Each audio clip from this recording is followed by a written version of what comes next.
السلام علیکم ورحمۃ اللہ وبرکاتہ۔ بسم اللہ الرحمن الرحیم۔ اسلام کا نظام معاشرت کے اندر افراد اور افراد کے عقائد اور اعمال یہ بہت زیادہ اہمیت رکھتے ہیں۔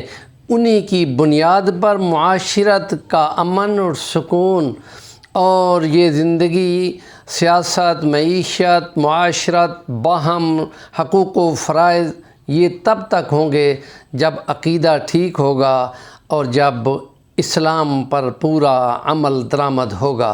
اس لیے ان چیزوں کا تعلق عقیدے سے ہے، اور خدا تعالیٰ اپنے کلام پاک میں سورۃ مومنون کی آخری آیت میں فرماتا ہے فَمَنْ كَانَ يَرْجُو لِقَاءَ رَبِّهِ فَلْيَعْمَلْ عَمَلًا صَالِحًا وَلَا يُشْرِكْ بِعِبَادَةِ رَبِّهِ أَحَدًا۔ جو شخص یہ امید رکھتا ہو کہ رب سے اس کی ملاقات ہونی ہے، موت کے ٹائم بھی، محشر کے میدان میں بھی، حساب کتاب پہ بھی، انشاءاللہ جب وہ جنت میں ہوگا تب بھی خدا سے باتیں ہوں گی، تو یہ اگر امید رکھتا ہے تو اچھے ستھرے بہترین اعمال کر کے لائے اور دھیان کرے کہ اللہ کی عبادت میں کسی کو ایک کو بھی شریک نہیں کرنا۔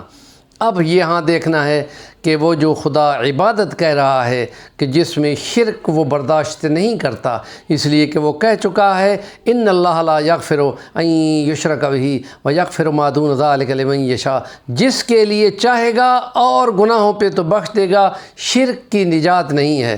تو ایسا کوئی بارودی سرنگ ہے کہ جس کے اوپر پیر پڑنے پہ بندے کے پرخچے اڑ جائیں، اتنی ظالم اور سب سے خطرناک گناہ، اس سے تو بچنا پھر فرض عین ہے۔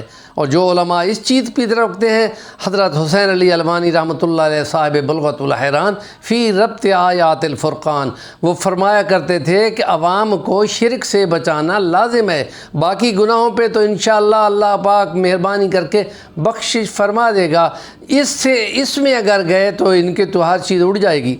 اس ان کی پوری کوشش تھی کہ اپنی تفسیر میں اپنے اشاعت التوحید کے ذریعے سے انہوں نے توحید کا ڈنکا بجایا اور شرک کی مذمت کی، اور کہتا ہے کہ وہ جو تم عبادت میں کسی کو شریک کر کے لاؤ گے، تو آپ دیکھیں کہ عبادت کو کس طریقے سے نبی پاک صلی اللہ علیہ وسلم نے اپنی احادیث میں بیان فرمایا ہے۔ نبی پاک فرماتے ہیں الدعاء هو العبادہ۔ دوسری حدیث مبارکہ ہے الدعاء مخ العبادہ۔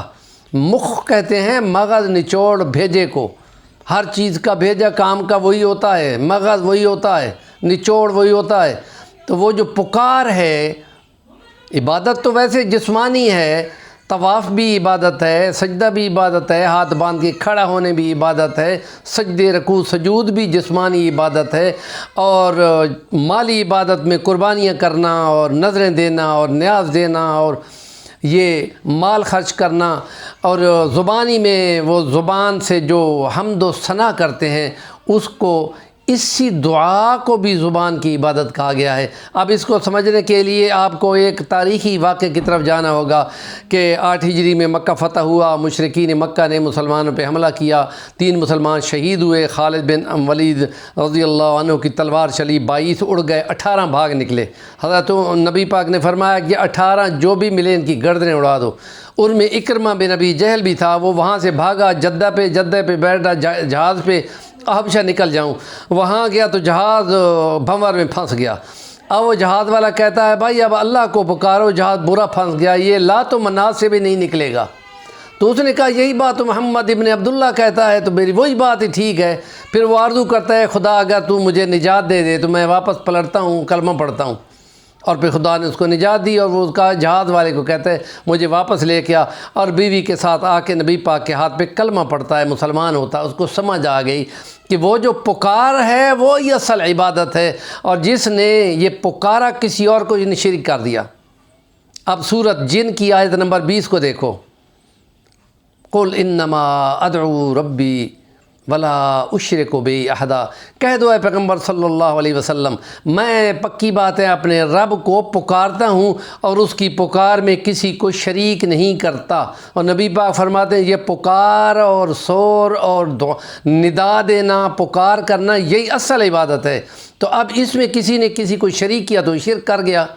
اب جو شرک کرے گا اور یہ امید رکھے گا کہ کسی کو کہے سن فریاد کن دھر کے ہو کا سوچو بھی نہیں، جو ہی وہ مرے گا تو خدا کہے گا رکو اس کی روح نہ نکالو، آپ اس کو کہو کہ آپ جن کو پکارتا تھا وہ آئیں نا تمہیں بچائیں، تو وہ یقین کر لیتا ہے کہ وہ مشرک مر رہا ہے، مشرک کافر ہو کے مر رہا ہے۔ یہ قرآن میں ہے۔